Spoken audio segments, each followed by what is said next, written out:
गोंदिया जिला नक्सल मुक्त होने की दिशा में आगे बढ़ रहा है। नवंबर दिसंबर 2025 में 13 नक्सलियों के आत्मसमर्पण किया है। इसके बाद सीमावर्ती मध्य प्रदेश और छत्तीसगढ़ से भी नक्सली गतिविधियों में कमी आई है।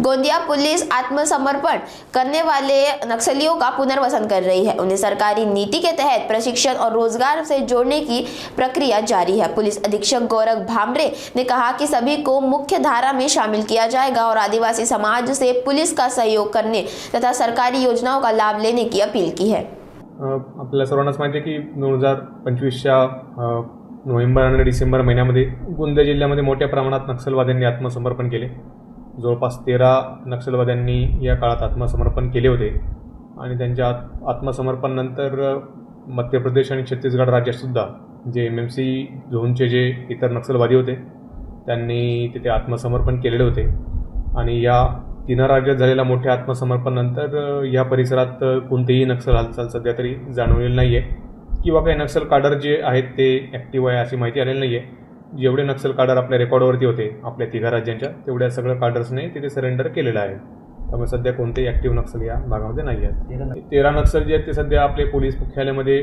तिथे राहत आहेत। त्यांचे गव्हर्नमेंटची जी रिहॅबिलिटेशनची पॉलिसी आहे त्या पॉलिसीनुसार त्यांचे रिहॅबिलिटेशन सुरू आहे।